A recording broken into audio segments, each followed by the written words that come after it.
बिस्मिल्लाहिर्रहमानिर्रहीम।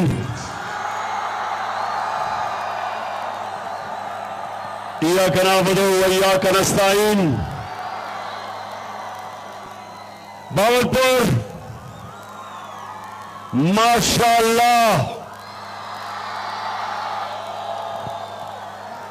मैंने जब हेलीकॉप्टर से ऊपर से ये आपकी ग्राउंड देखी तो मैंने ऑन पप्पी को कहा कि ये जो सामने आपने जगह खाली की हुई है इसमें ख्वातीन को आने दे, वो शुक्र है वो आई गई है। और माशाअल्लाह मुझे जो खुशी है और मैं अल्लाह का खास शुक्र अदा करता हूं कि उसने मेरी कौम को जगा दिया। मेरी कौम एक जिंदा कौम बन चुकी है। अल्लाह ने मेरी कौम को शऊर दे दिया, बेदार कर दिया। और ये वो कौम अब वो बनने जा रही है इंशाअल्लाह जो मेरे नजरियाती लीडर इलामा इकबाल की सोच थी और मेरे सियासी लीडर कायद आजम मोहम्मद अली जिन्ना जिसने जद्दोजहद की थी पाकिस्तान के लिए। ये है हमारे दो लीडर। और जो सारी दुनिया का लीडर रहमतुल आलमीन नबी सल्लल्लाहु अलैहि वसल्लम, ना कभी उनसे बड़ा कोई लीडर आया ना आ सकता। तो पाकिस्तानियों, अब मुझे आपने जवाब देना कि जब मेरा मुल्क बन रहा था तो एक नारा था कि पाकिस्तान का मतलब क्या और मेरा तेरा रिश्ता क्या। और ये जो नौजवान, क्योंकि मैं खास तौर पे अपने नौजवानों से मुखातब हूं,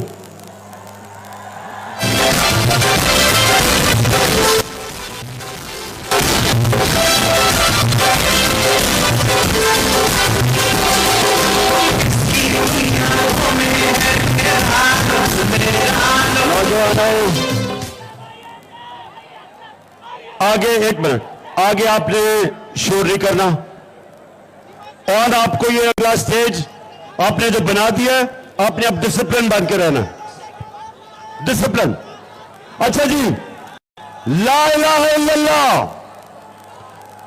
इसका नौजवानों आपने इसका मतलब समझना है। ला इलाहा इल्लल्लाह एक इंसान को गैरत देता है।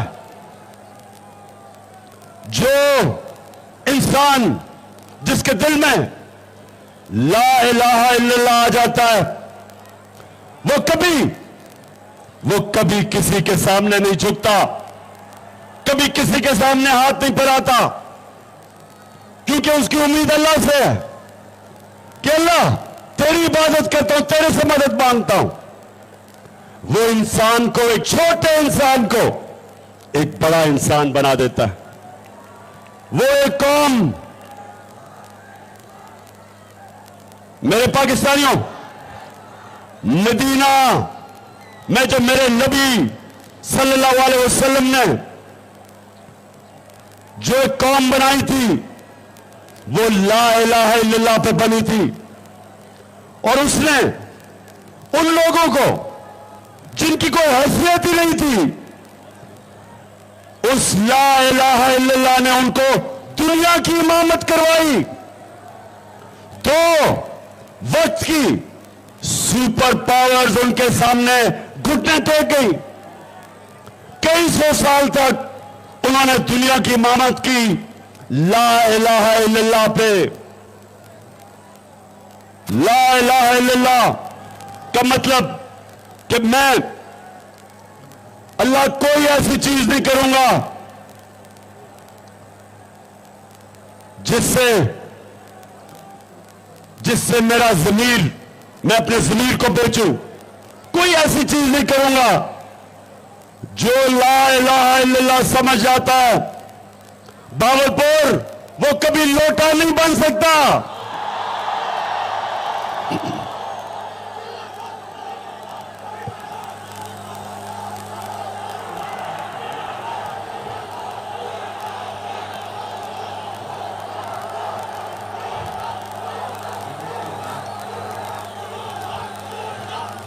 और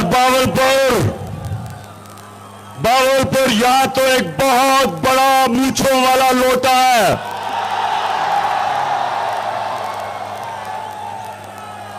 साढ़े 3 साल हुकूमत में बैठ के ऐयाशी करता है और फिर लोटे का मुंह उधर चला जाता है। तो बावलपुर मेरे से वादा करना, सामने चुप, शोर ना करो। मेरे से वादा करो कि आपने इस लोटे को किसी सूरत जीतने नहीं देना।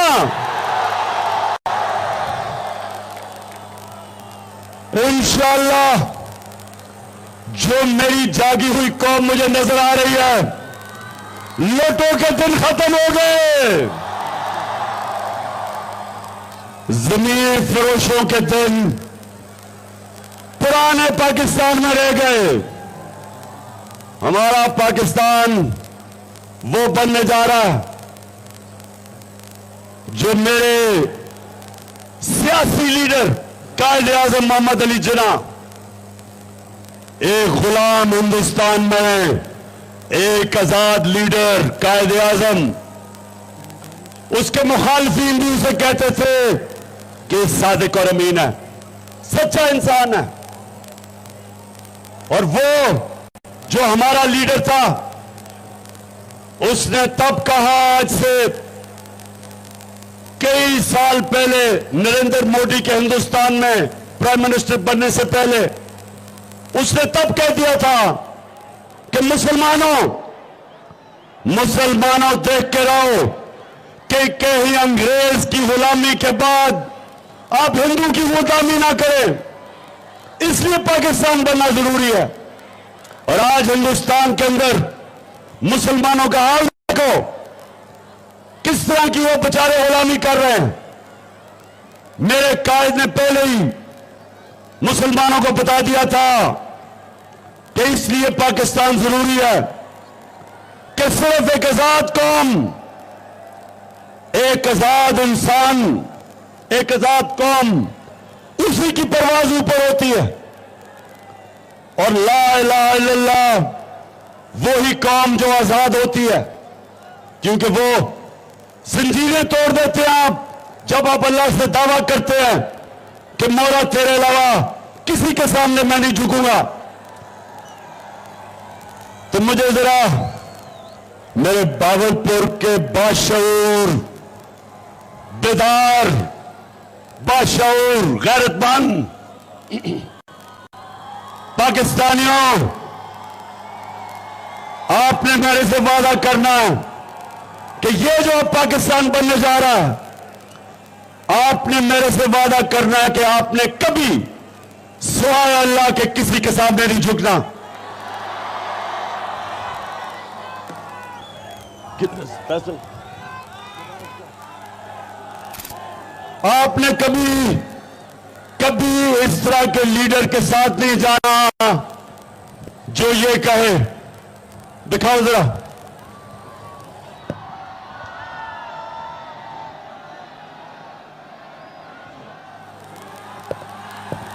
साउंड दिखाओ। ठहर जाए जरा, थोड़ा सब्र, अभी आपको पता चलेगा कि चेरी ब्लॉसम बूट पॉलिश क्या होती है। चलाओ भी। मैं सऊदी से हो रहा हूं, मैं यूएई से हो रहा हूं, मैं तुर्की से हो रहा हूं, और मैं के ऊपर कि आप हमारे बड़े अजीब भाई हैं, हमेशा आपने हमारी मदद की। और मैंने दिन का जब मैं आया हूँ आप सुनिए शायद मांगने आ रहा है, मांगने आने की जरूरी है। हमारा दूसरा माली में 65 साल में आपने हमारा हाथ बढ़ाया है, कुछ इसका आप हाथ बढ़ाने का मैं वादा करता हूँ कि इंशाअल्लाह हम पूरी कौम हम बिल्कुल बिल्लाह लेकर चलेगा, खुशियाँ कराएंगे, फिर गाँव में खड़। हाँ शहबाज शरीफ, मैं मांगने नहीं आया, मैं तो मजबूर हूं। कहता है सारी कौम मेहनत करेगी। शहबाज शरीफ, सारी कौम तो मेहनत कर रही है, तुम चोरी करके पैसा बाहर ले जाते हो। मरियम, अच्छा अब मैं बताऊं कि ये खानदान क्या कर रहा है हमारे से। तैयार हो जाओ ख्वातीन, जरा आप भी गौर से ये देखें, नौजवान ये देखें कि ये 30 साल से इस मुल्क का पैसा चोरी करके बाहर लेके जा रहे हैं। 30 साल से। एक ये शरीफ खानदान और दूसरा जरदारी खानदान, ये जो आज दोनों इकट्ठे हो गए हैं, ये दोनों 30 साल से पैसा चोरी कर रहे हैं। तो आप जरा सुने, मैं चाहता हूं जरा गौर से ये आप देखें कि 2012 में मैं जब इनसे पूछ रहा था कि तुम्हारे लंदन में अरबों रुपए के, मेफेयर के अंदर अरबों रुपए के अपार्टमेंट्स हैं, तो तब ये क्या कह रहे थे, ये चलाएं आपकी इनकम दिए तो कोई आपकी बात हो सकती है कि आपने मेफेयर के अंदर वो आपकी 4 अपार्टमेंट्स में उनकी 1 अरब से ज्यादा, 1 अरब रुपए से ज्यादा उनकी कीमत है। अब 4.5 अरब तक पहुंचती है उनकी कीमत। आपने अपनी जो टैक्स बिल टोटल आपकी डिवाइडेड 94 में 1.5 लाख रुपए मिलेंगे तो कहेंगे कि आपने अरबों रुपए की मेफेयर की प्रॉपर्टी खरीदी। अब ये सुन लिया। आज से 10 साल पहले मैंने इनसे पूछा कि अरबों रुपए की आपकी मेफेयर में प्रॉपर्टीज हैं, किधर से पैसा आया? क्योंकि टैक्स में तो आपने दिखाया हमारे आपकी आमदनी नहीं है। अब जरा ये सुने कि ये इनका शरीफ खानदान का नुमाइंदा बात ये कि जिन अरबों रुपए की मेफेयर प्रॉपर्टी की ये बात करें, बताएं कौन सी प्रॉपर्टी है, लाएं दिखाएं, क्या कह रहा है ये? किधर है वो प्रॉपर्टीज? लाएं, दिखाएं, बताएं। सुन लिया आपने? सुन लिया? नहीं सुन लिया ना? कहता किधर है ये प्रॉपर्टीज? अच्छा अब आप उस खातून को सुने जिसको बड़ा मुश्किल सच बोलना उसके लिए बड़ा मुश्किल काम है।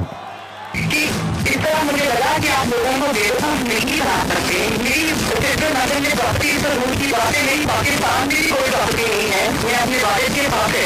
और मुझे समझ में आई कि मेरी और मेरी वालदा की और बहन भाइयों की प्रॉपर्टी के कहाँ से निकाल के गए हैं। मेरे नाम पाकिस्तान में कोई प्रॉपर्टी नहीं है, ये तो ईद की बात है। अच्छा, सदके जाऊं, एहसास प्रोग्राम में डाल देता हूं मरियम को, बेचारी के पास कोई प्रॉपर्टी नहीं है, बेचारी 2 वक्त तक खाना नहीं खा सकती, लेकिन अल्लाह अल्लाह का सच का खुदा है। अब ये 10 साल पहले थी, इनको ये नहीं पता था कि अल्लाह का काम यह है कि सच सामने ले आता है तो एक इंटरनेशनल इंकशाफ हो जाता है। पैनामा पेपर्स के नाम पे दुनिया में बड़े बड़े सियासतदानों का इंकशाफ हो जाता है, उनकी प्रॉपर्टीज पकड़ी जाती है। जरा ये आप बताओ।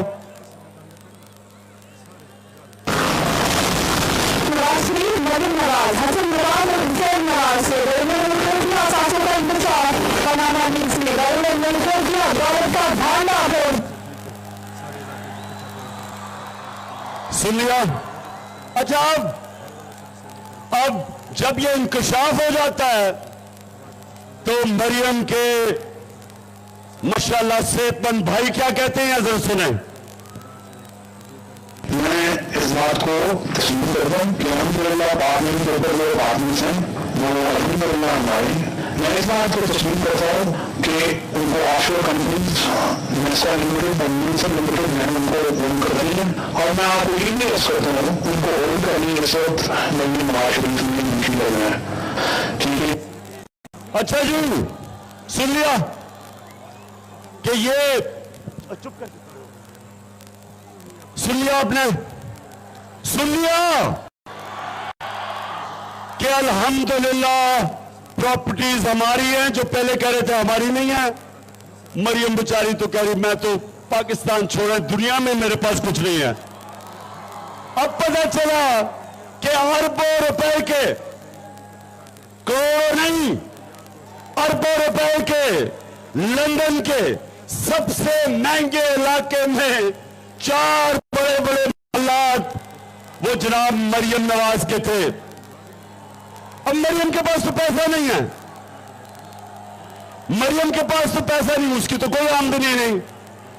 तो ये पैसा किधर से आया? भावलपुर। ये पैसा आपका था। मैं फिर से बता दूं, माशाअल्लाह इतनी तादाद में आज हमारी ख्वातीन आई हैं, माशाअल्लाह। अब मैं पूछता हूं आपसे कि करप्शन में और चोरी में क्या फर्क है? चोरी और करप्शन में क्या फर्क है? चोरी होती है जब कोई आपके घर में डाका मारे, आपकी चीजें चोरी कर ले, कोई आपकी जेब कुतरी से टेलीफोन निकाल ले, ये चोरी होती है। करप्शन वो होती है जब कौम का पैसा चोरी किया जाता है। चोरी से मुल्क नहीं तबाह होते। जब हुक्मरान, वजीर आजम, सदर, जब वो पैसा चोरी करते हैं मुल्क तबाह हो जाते हैं। आज जितने भी मुल्क गरीब है, जितने मुल्कों में गुर्बत है, वहां इसलिए गुर्बत नहीं कि वसाइल की कमी है, गुर्बत इसलिए कि उनके साहिब इख्तिदार पैसा चोरी करके मुल्क से बाहर पैसा लेके जा रहे हैं, जिस तरह ये शरीफ है और सरदारी है। तो पाकिस्तानियों, मैं जो आज आपके पास आया हूं, मैं आपको तैयार करवा रहा हूं हकीकी आजादी की तहरीक के लिए। अब सबको तैयार करवा रहा हूं कि हमने अपने आप को इन चोरों से आजाद करना है।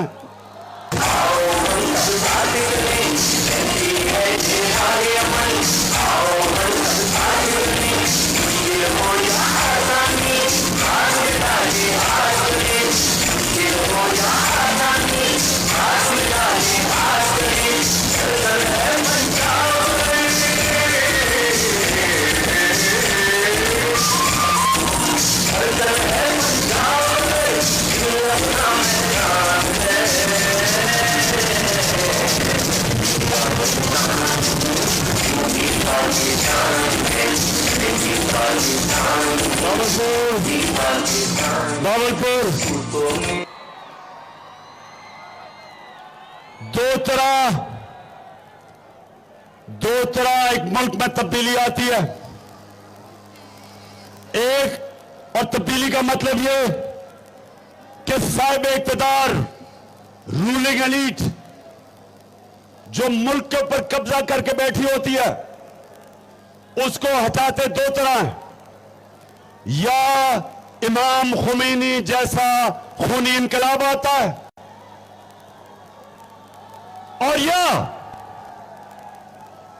बैलेट के जरिए, इलेक्शन के जरिए एक कौम अपने साहिब इख्तिदार जो पंजे गाड़ के बैठे होते हैं उनको उठा के बाहर फेंकती है। तो हमारे सामने दो रास्ते हैं, और मैं आज पीडीएम तीन शक्लें, 3 स्टूडेंट्स,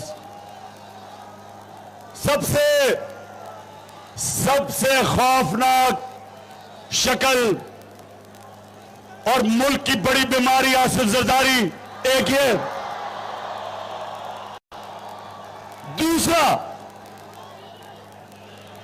दूसरा आपने देख ही लिया चेरी ब्लॉसम शहबाज शरीफ को।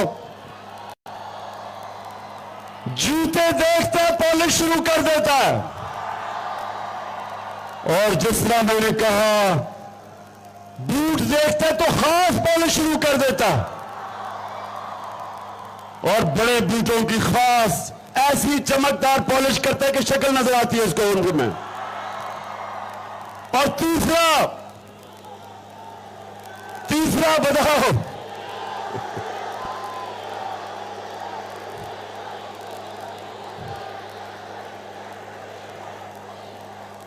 डीजल का काम क्या है कि इस्लाम को इस्तेमाल करो अपनी सियासत चमकाने के लिए और पैसा बनाने के लिए। नाम लो अल्लाह का और डीजल के परमिट में अपने जमीर को बेच दो। ये तीन शक्लें, ये तीन स्टूडेंट्स ने पूरी मिलके, अंदरूनी और बैरूनी ताकतों से मिलके इन्होंने साजिश करके हमारी हुकूमत हराई। तो पाकिस्तानियों, तब भावलपुर के बादशाह लोगों सुनो, जब इन्होंने हमारी हुकूमत गिराई तो पाकिस्तान 17 साल के बाद सबसे बेहतरीन हमारी मायशत तरक्की कर रही थी।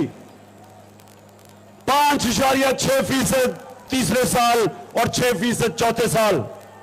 ये 17 साल के बाद, एक मिनट, ये कौम हमारी मायशत तरक्की कर रही थी कोरोना के बावजूद जो दुनिया में इतना बड़ा बुरहान आया था। हमारी किसान, आप किसानों से पूछे, जो हमारे पिछले 2 साल किसानों को जो पैसा मिला, शायद ही पाकिस्तान की तारीख में इतना ज्यादा पैसा किसानों के पास गया हो। हमारा जो टैक्स इकट्ठा कर रहे थे, पाकिस्तान की तारीख में रिकॉर्ड टैक्स इकट्ठा किया, जिसकी वजह से मैंने पेट्रोल की और फजल रहमान की कीमत नीचे रखी। हमारे जमाने में तेल 103 से 115 डॉलर पे बिका आलमी मंडी में। फिर से सुन लो नौजवानों, ये नोट करो ख्वातीन, कि हमारा जब दौर था तो तेल आलमी मंडी में 115 रुपए से 103 रुपए पे गया, और हमने पेट्रोल की कीमत 150 रुपए लीटर रखी। फजल रहमान की कीमत 145 रुपए लीटर रखी। आज $96 का आलमी मार्केट में पेट्रोल बिक रहा है, सस्ता हो गया। और आज पेट्रोल 236 रुपए लीटर,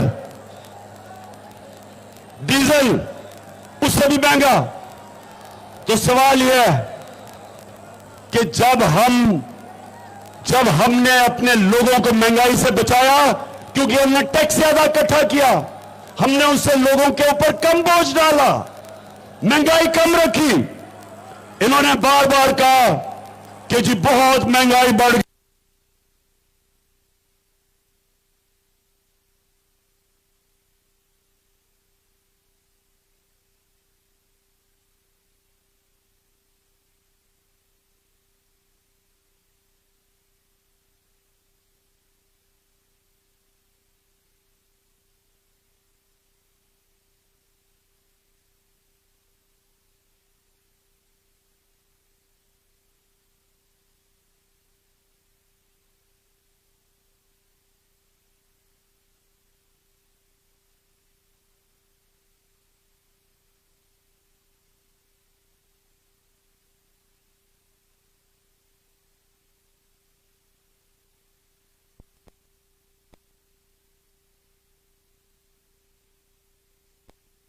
तारीख में नहीं हुई। या ख्वातीन है, घरों में बिजली के बिल आए होंगे, आप खुद बताएं कि कभी ऐसे बिजली के बिल किसी को मिले हैं? हमारे दौर में बिजली 18 रुपए यूनिट, आज 36 रुपए यूनिट टैक्स टैक्स मिला के 50 रुपए यूनिट। लोगों को, बेचारों को समझ नहीं आ रही कि बिजली का बिल दे या बच्चों की फीस या बच्चों के लिए खाना पीना सब महंगा हो गया। तो ये आए किस लिए थे बावलपुर? ये आए किस लिए थे? क्योंकि महंगाई के तो रिकॉर्ड तोड़ दिए। किस लिए आए थे?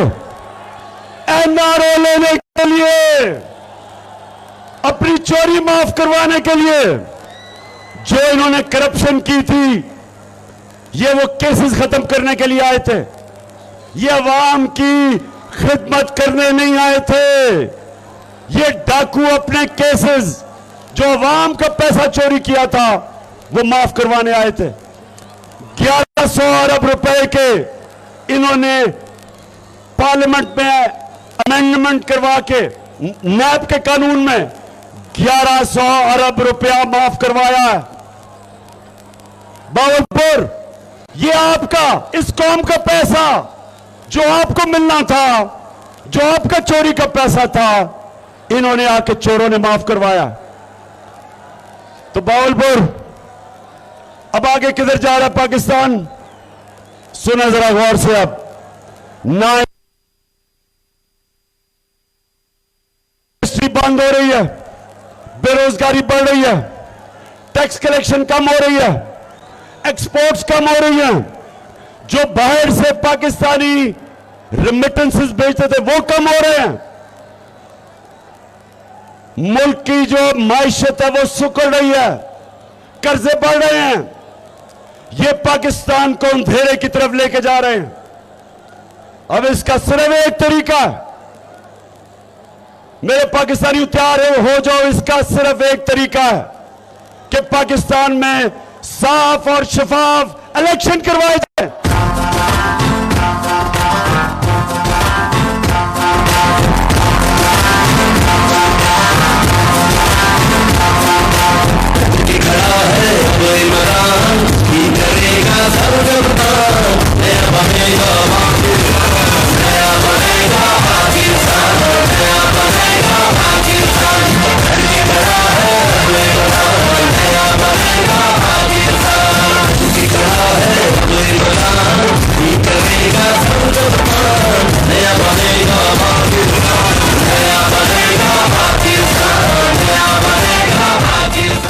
तो बावलपुर, मैं अपनी कौम के सामने अब रोड मैप देता हूं कि हमने कैसे अपने मुल्क को जिस हिसाब में, जिस अंधेरे में, जिस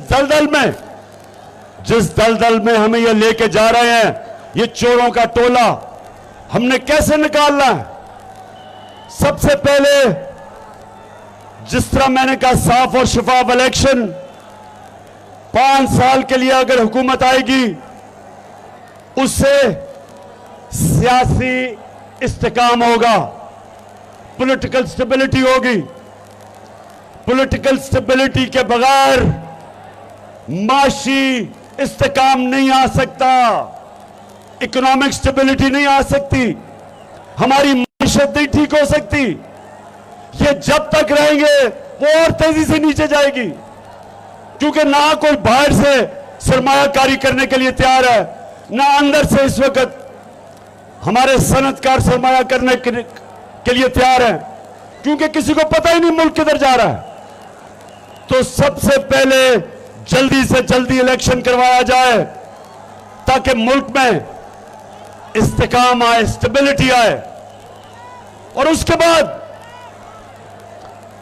बाद हमने ये जो कर्जों की दलदल में फंस रहे हैं, हमारे पास सबसे बड़ा असासा हमारे बैरून मुल्क पाकिस्तानी हैं। आपने अगले दिन देखा कि 3 घंटे से भी कम वक्त में 5.5 अरब रुपया इन्होंने इकट्ठा किया सैलाब के मुतासरीन के लिए। ये हमारा सबसे बड़ा असासा है। हमने इनसे सरमायाकारी करवानी है पाकिस्तान में। 1 करोड़ पाकिस्तानी बाहर बैठा है। अगर 5 लाख पाकिस्तानियों ने भी, बैरून मुल्क पाकिस्तानियों ने भी पाकिस्तान में सरमायाकारी कर दी, हमें कोई आईएमएफ की जरूरत नहीं पड़ेगी, हमें कोई किसी के सामने हाथ फैलाने की जरूरत नहीं पड़ेगी। और इंशाअल्लाह ये मैं अब सबके सामने दावा करता हूं कि मैं पूरा प्लान बना रहा हूं कि अपने बैरून मुल्क पाकिस्तानियों को किस तरह उनको पाकिस्तान में सरमायाकारी करवाएं, कैसे हम अपने बैरून मुल्क पाकिस्तानियों को कहें कि पाकिस्तान में इन्वेस्ट करें बजाय दुबई में, बजाय और किसी मुल्क में। लेकिन उसके लिए हमें एक काम करना पड़ेगा, हमने पाकिस्तान के अंदर कानून की हुक्मरानी कायम करनी पड़ेगी, रूल ऑफ लॉ कायम करना पड़ेगा, इंसाफ का निजाम ठीक करना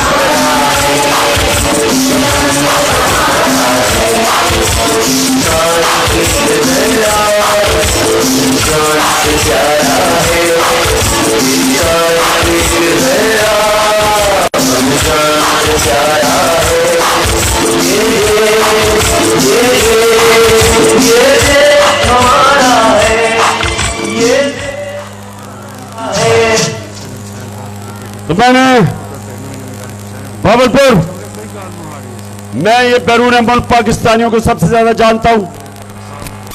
ये तब पाकिस्तान में अपना पैसा लेके आएंगे जब इनको पाकिस्तान के इंसाफ के निजाम के ऊपर इत्मीनान होगा।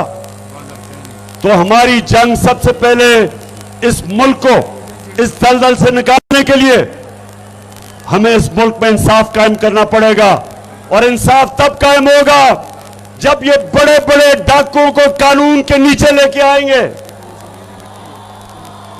जब ये जो कहते हैं कि मेरी लंदन तो छोड़ो पाकिस्तान में भी प्रॉपर्टी नहीं है, इन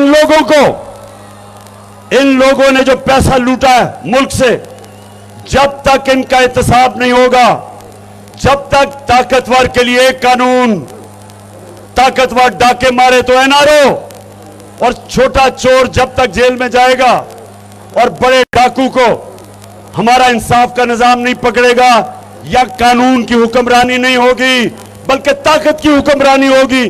और ताकत की हुक्मरानी जंगल में होती है, जंगल का कानून है।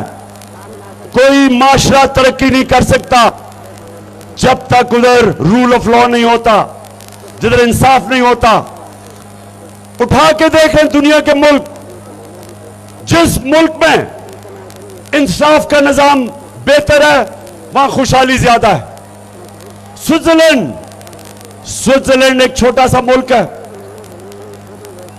हमारा जो नॉर्दर्न एरियाज, गिलगित बल्तिस्तान, वो दुगना साइज है स्विट्जरलैंड का और ज्यादा खूबसूरत है। लेकिन छोटा सा स्विट्जरलैंड दुनिया का खुशहाल तरीन मुल्क है, क्योंकि दुनिया में सबसे ज्यादा इंसाफ यानी कि कानून की हुक्मरानी स्विट्जरलैंड में है। कोई ताकत से ताकतवर इंसान कानून के नीचे है। जब इंसाफ होता है खुशहाली आती है। तो सबसे ज्यादा जंग मेरे पाकिस्तानियों, मेरे बहावलपुर के बाशऊर शहरियों, हमारी सबसे बड़ी जंग इस मुल्क में इंसाफ कायम करने के लिए, ये बड़े बड़े जो मगरमच्छ हैं इनको कानून के नीचे लाने के लिए, रूल ऑफ लॉ कायम करने के लिए। तो बहावलपुर तैयार हो आप मेरे साथ?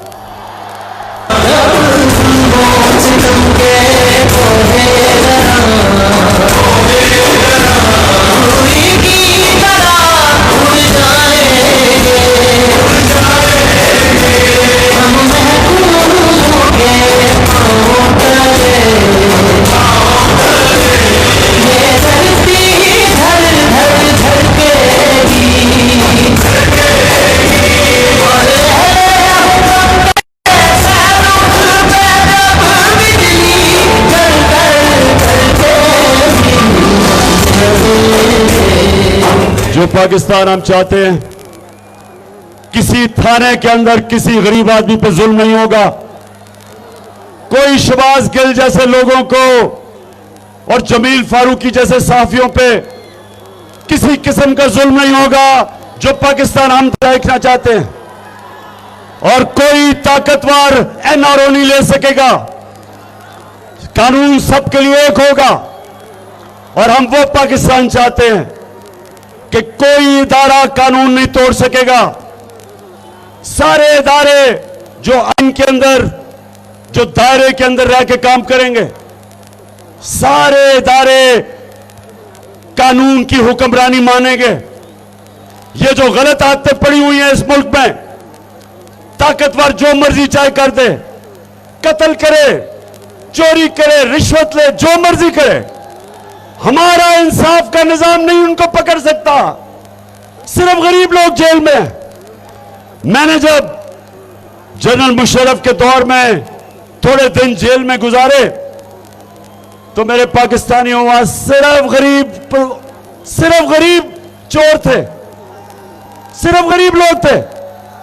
बड़े बड़े डाकू मैं असेंबलियों में देखता था, ईवानों में थे। सिर्फ बेचारा कमजोर जेल में जाता है।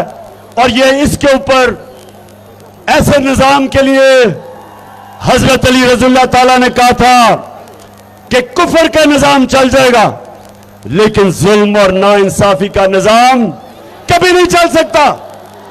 यह है हमारी जंग कि जो ताकतवर इस मुल्क में, अगर उसको पुलिस वाला रोकता है, कानून तोड़ता है, पुलिस वाला रोकता है, वो आगे से कहता है पता नहीं मैं कौन हूं। हमारे नए पाकिस्तान में पुलिस वाला कहेगा मुझे पता आप कौन है, फिर भी आपको सजा मिलेगी। हम वो पाकिस्तान देखना चाहते हैं। हम वो पाकिस्तान देखना चाहते हैं जिसके किसी की यह जरूरत नहीं होगी कि वो कोई बहुत बड़ा मीडिया हाउस बन के पैसे लेके लोगों की पगड़ियां उछाले, उनके घर वालों की तौहीन करे, घर में औरतें उनकी तौहीन करे। किसी मगरबी ममालिक में कानून बने हुए हैं, कोई ब्लैकमेल नहीं कर सकता क्योंकि कानून इंसान की इज्जत, उसकी डिग्निटी की हिफाजत करता है। और इंशाअल्लाह क्योंकि मेरी कौम बेदार हो गई है, मेरी कौम जाग चुकी है, वो वक्त ज्यादा दूर नहीं कि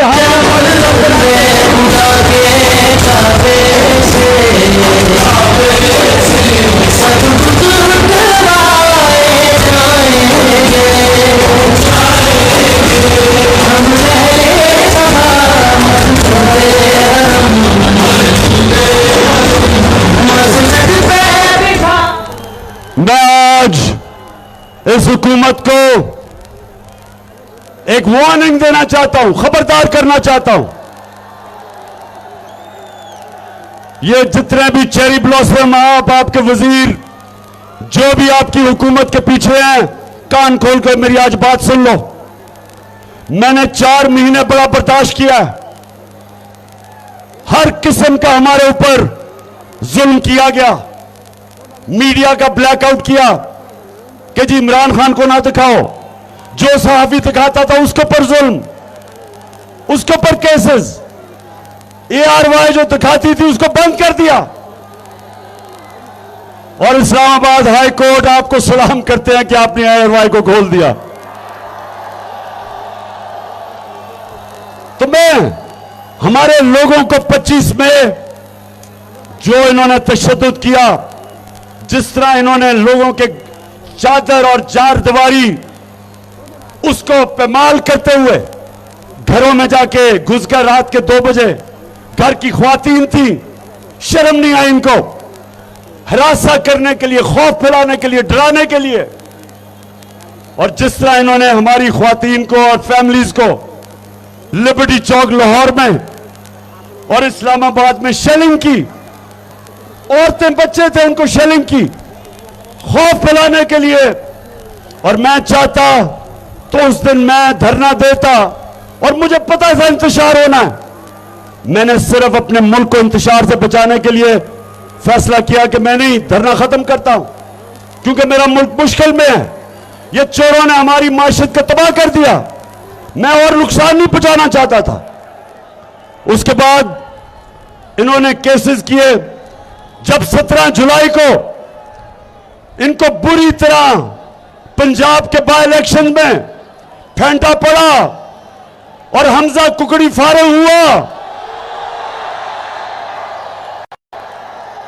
तो इन्होंने और केसेस बना दिए। मेरे ऊपर दहशतगर्दी का केस, मेरे ऊपर दहशतगर्दी का केस। और वो केस क्या है कि मैं कह रहा हूं कि शहबाज गिल पे जिन्होंने भी वो जुल्म होने दिया उनके ऊपर कानूनी कार्रवाई करूंगा। दहशतगर्द बना दिया, खौफ फैलाने के लिए, डराने के लिए। देखो शहबाज शरीफ, चेरी ब्लॉसम, तुम्हारी गवर्नमेंट सुन लो, जो भी तुम्हारे पीछे सुन लो, ये कौम मुझे 50 साल से जानती है, क्रिकेट के दिनों से मुझे जानती है। एक चीज ये कौम जानती है कि जितना आप मुझे डराने की कोशिश करोगे, जितना तुम मुझे दबाने की कोशिश करोगे, उतना और मैं मुकाबला करूंगा। दिल से तू डट जा, दिल से वो बल्ला घुमा।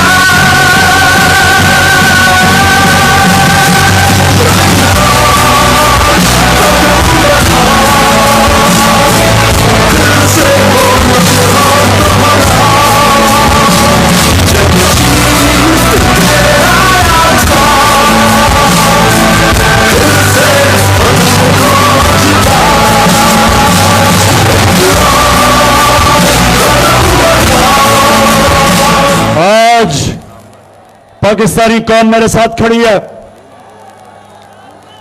कराची से लेके ऊपर गिलगित बल्तिस्तान तक, खैबर पख्तूनख्वा, मैं अभी आपको बलूचिस्तान में भी साबित करूंगा कौम मेरे साथ है। अभी मैं सिंध में जा रहा हूं और इंशाल्लाह साबित करूंगा कि सिंध की अवाम भी ये जरदारी माफिया को शिकस्त देने के लिए सब मेरे साथ है, साबित करूंगा मैं। तो मैं चेरी ब्लॉसम सुन लो गौर से, ये जो हरबे इस्तेमाल कर रहे हो मेरे खिलाफ, मेरे लोगों के खिलाफ, ये जो आप समझ रहे हैं कि आपकी वजह से हम घबरा के पीछे हट जाएंगे, मैं आज आपको पैगाम देना चाहता हूं कि मैं सिर्फ अपने मुल्क की खातिर मैं कोई वो हरकत नहीं कर रहा जिससे मेरे मुल्क को नुकसान हो। लेकिन मेरी अगर आपने दीवार के साथ मेरी कमर लगा दी तो याद रखें कि मैं कॉर्नर टाइगर बन सकता हूं।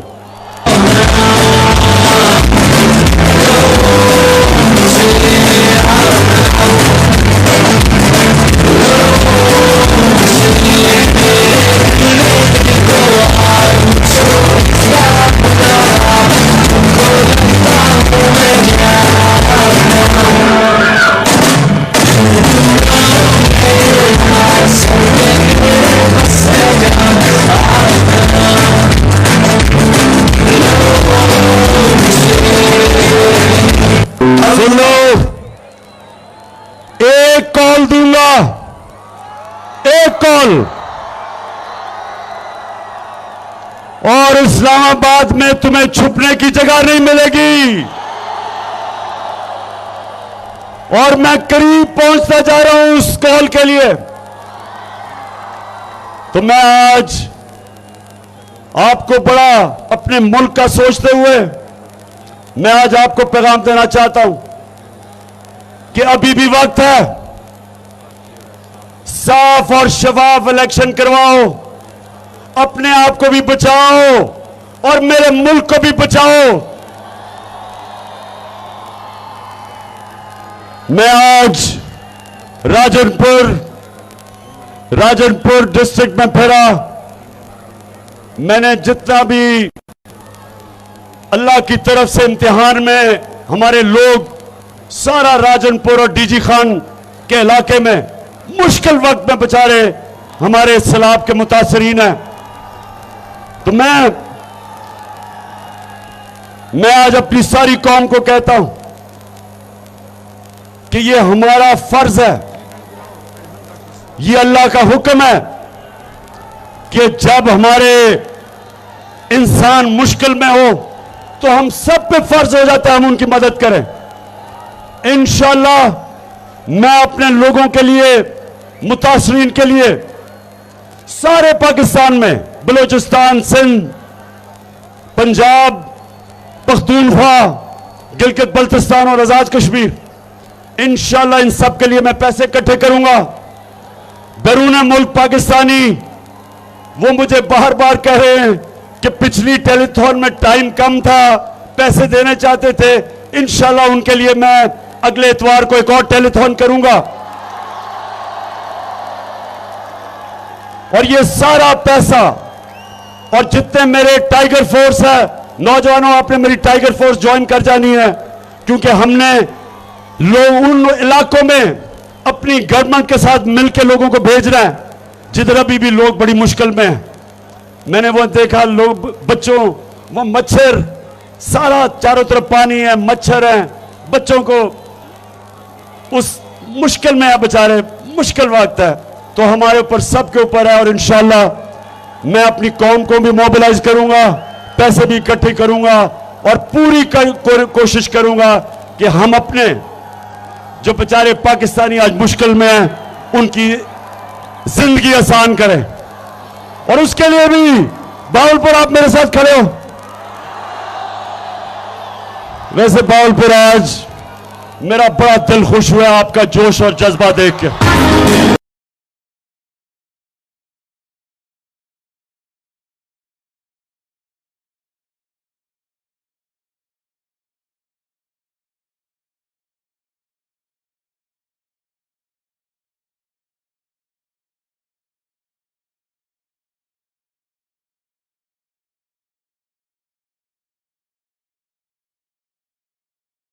अपनी आज टीम, भावलपुर की टीम, मेरे डीजी खान की टीम, मेरे एमएनएज, मेरे एमपीज, मेरी तंजीम के लोग, मैं आज आप सबको मुबारक देता हूं इस शानदार जलसे की।